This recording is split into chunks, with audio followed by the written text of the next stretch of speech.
Silvina Batakis es una excelente profesional. Es una mujer muy estudiosa y que tiene una vasta experiencia en la administración pública. De hecho, fue ministra de Economía en la provincia de Buenos Aires en la gestión de Daniel Scioli. Y ahora trabaja como secretaria de provincias, o sea que conoce muy bien los términos presupuestarios de las provincias y también de la nación por extensión. Ha sido muy prudente en todas sus declaraciones. ¿Por qué? Porque hay fuertes vencimientos de títulos de deuda en pesos y en dólares. Ha sido muy prudente. Sabe que hay una minoría, que no pasa a ser más del 1 o 2% de la población argentina, que se beneficia con la deuda pública y que se beneficia con devaluar nuestra moneda. Esa llega ahí porque cualquier otra propuesta era enajenar más el país, era que seamos un poco más factoría, un país agropecuario, extractivista, exportador, que es el que modela nuestra clase dominante, un país dependiente del exterior. Ella puso el eje claramente, dijo que la variable más importante, la demanda agregada se conforma por consumo, más inversiones, más gasto público, más exportaciones. Dijo que el componente más importante en nuestra demanda agregada es el consumo y que había que fortalecer el consumo. Y a renglón seguido dijo que los salarios tenían poco poder adquisitivo y que tienen que recuperarse los salarios en la mayor medida posible. Esa es toda una definición del sector al cual ella pertenece. Ella, como Daniel Scioli, que está como ministro de Producción, reemplazan a dos hombres que tenían el poder en la Argentina. Uno era Martín Guzmán, que hizo lo que el Fondo Monetario Internacional quiso y decidió de la Argentina hasta acá. Es peor. Intentó, por suerte la oposición en un grado de cordura se lo impidió, hacer aprobar por ley hasta el detalle de cómo se le debía pagar al Fondo Monetario Internacional.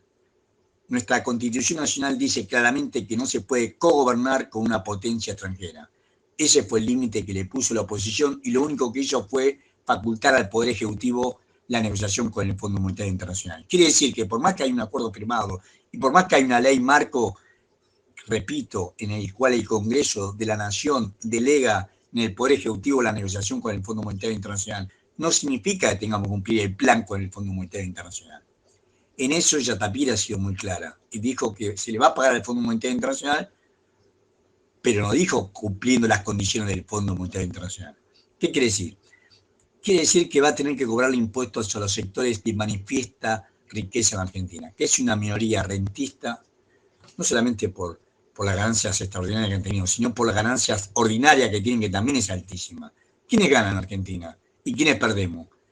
Con el modelo de Macri, que continuó en lo económico y en lo jurídico, Alberto Fernández, por lo menos hasta hace unos días, hasta que se reemplaza a dos ejes importantes como Matías Culfas y Martín Guzmán, era favorecer a esa minoría. Matías Culfas trabaja para la Unión Industrial Argentina. La Unión Industrial Argentina son tres empresas las que la lideran.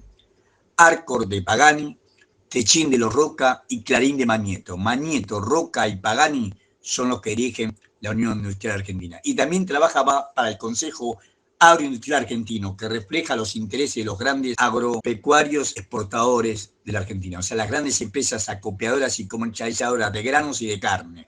Eso es el Consejo Agroindustrial Argentino. Y Matías Culfas representaba a los dos. Y Martín Guzmán al Fondo Monetario Internacional.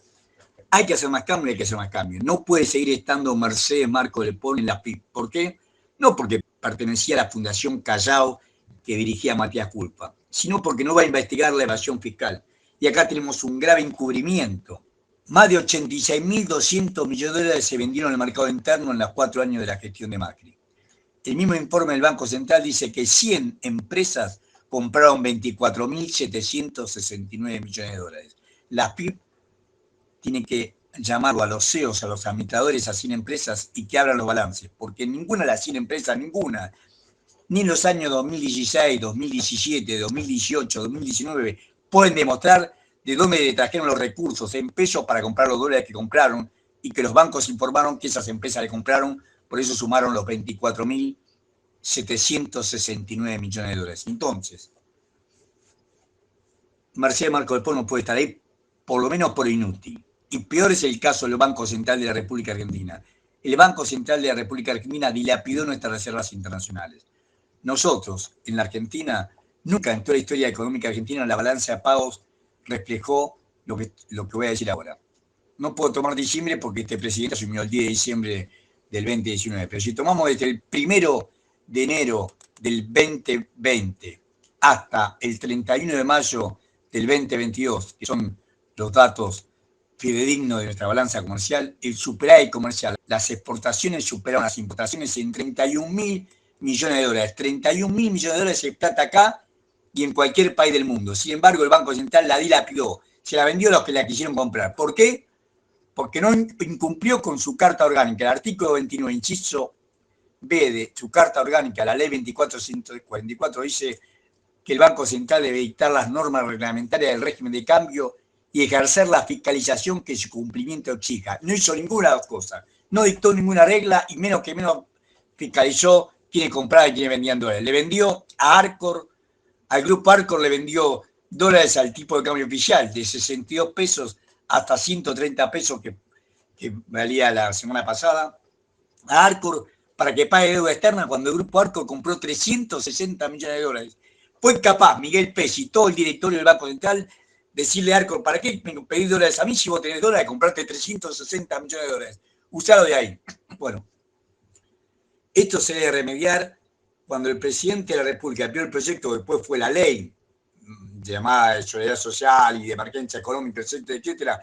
En esa ley había emergencia de todo. La ley 27.541 tenía emergencia de todo. Sin embargo, no puso la emergencia cambiaria.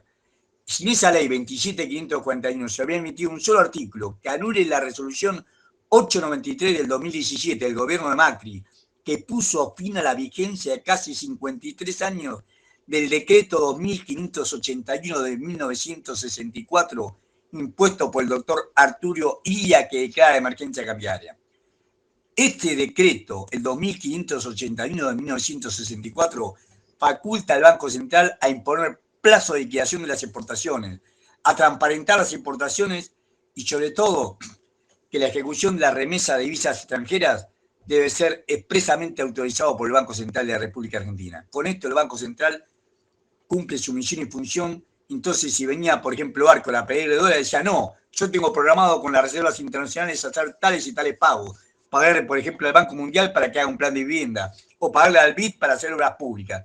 No hizo nada de nada. Acá hay connivencia y debería ser sumariado y expulsado del Banco Central, no solamente Miguel Ángel Pérez, sino todo el directorio, por haber debilitado nuestra moneda, incumpliendo con la Carta Orgánica que dice que en su artículo 3 la función del Banco Central es preservar el valor de nuestra moneda. No lo hicieron. Inclusive está en la marquesina del frontispicio de Reconquista 266, donde está la puerta de entrada principal del Banco Central.